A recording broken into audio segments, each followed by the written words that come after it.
This is Optimal Finance Daily, episode 1517. What is a family trust and should you set one up? By Jeff Ross of GoodFinancialSense.com. And I'm your host and personal finance enthusiast, Diana Merriam. Happy Cinco de Mayo if you're listening in real time. This is a show where I read to you and to myself, frankly, from some of the best personal finance blogs on the planet every single day. We're surrounded by messages of how difficult it can be to make ends meet and build wealth. So thank you for spending this time with me where we can empower ourselves to take control of our financial health.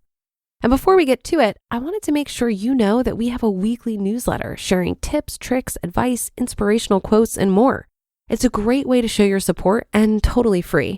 Just enter your email address at oldpodcast.com to join. But for now, let's get right to it and continue optimizing your life. What is a family trust and should you set one up? By Jeff Ross of GoodFinancialSense.com. The concept of a family trust, also known as a revocable living trust, isn't very well understood by many people. The differences between a trust and a simple will, for instance, are frequently confused. While it's somewhat more time-consuming and therefore more expensive to have a family trust prepared than a will, there are significant benefits for the trust for many individuals. I have many clients that feel that they have to set up a trust. I think many want to avoid probate at all costs. Please keep in mind that probate is not a four-letter word. I don't want to discourage you from setting up a family trust, but it's not a requirement in every situation. How a family trust functions. A family trust is a legally binding document that covers an individual's assets during one's lifetime and specifies the terms of dispersing those assets after one's death or incapacity. The person establishing the trust, generally referred to as the grantor, transfers all of his or her assets so that the trust itself is the owner, not the individual. In practical terms, the distinction is a technical one. The grantor will still have full control over and use of all of his or her assets. A trustee, which is the person who will carry out the terms, is appointed at the time that the trust is formed, but has no role until the grantor is deceased or incapacitated. The trustee can be a family member, close family friend, or even a financial institution. Think a bank or a brokerage firm. I've had clients select all the above to be their primary trustee or successor trustee. Keep in mind that choosing a financial institution as a trustee will be the most costly. The cost can be justified as these institutions specialize in these matters, where a family friend may be burdened with all the responsibilities that a trust brings on. The terms of the trust and the exact assets included can be changed at any time. For example, if a new car is purchased, it can be added to the trust. This is true with all significant purchases and sales of tangible property like homes or vehicles, and intangible assets like securities and other financial investments. Similarly, the identities of the trustees and beneficiaries can be changed by the grantor at any time. What also can be changed is how the assets are dispersed. For example, you can set up the family trust to disperse the assets at various ages of your surviving child. They could get a third of the income at age 45, the other third at 55, and the final disbursement at age 65. This is just one example of the thousands of possibilities of how a family trust can be set up. Just to make sure I covered my bases, I reached out to a friend and colleague, Adam Lawler of Adam B. Law Firm, LLC. Here's what he had to add.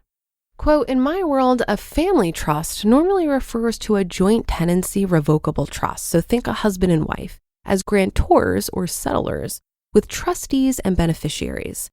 When just one individual is involved, it's normally called a living trust, revocable trust, or grantor trust. End quote. FYI, the initial trustee is almost always 99.9% the grantor or settler of that trust. The professional fiduciaries normally only enter the picture after death and if no competent child, uncle, etc. are around. Benefits of a family trust. Among the numerous advantages of family trust are, number one, avoidance of the probate process.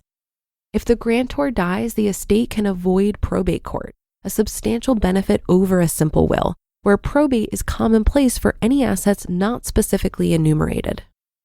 Number 2, avoidance of legal challenges of asset dispersal.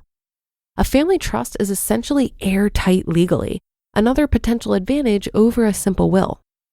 Number 3, limitation of exposure to estate taxes as part of a proper estate planning process. Number 4, simplicity and flexibility. A family trust is a relatively easy document to prepare and account for, particularly with the help of an estate planning attorney. Transferring asset ownership to the trust is an easy task. The ability to amend and adjust the terms at any time makes it a very versatile vehicle. Number 5, control.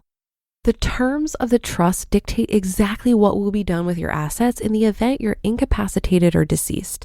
The trustee must carry out your instructions to the letter or face civil suits and possibly criminal prosecution. The bottom line, what a family trust does. A family trust is a relatively simple and inexpensive but potentially powerful legal vehicle with many benefits for a wide swath of individuals.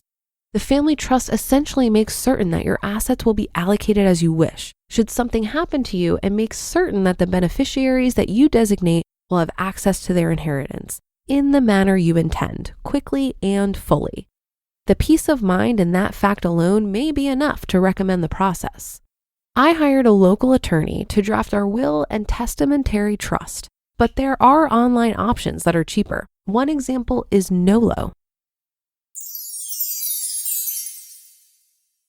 You just listened to the post titled, "What is a Family Trust and Should You Set One Up?" by Jeff Ross of GoodFinancialSense.com.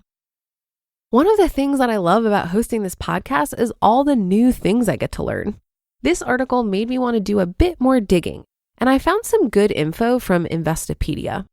I thought it was interesting that a will becomes active only after one's death, but a trust is active the day you create it, and a grantor may list the distribution of assets before their death in it, unlike a will.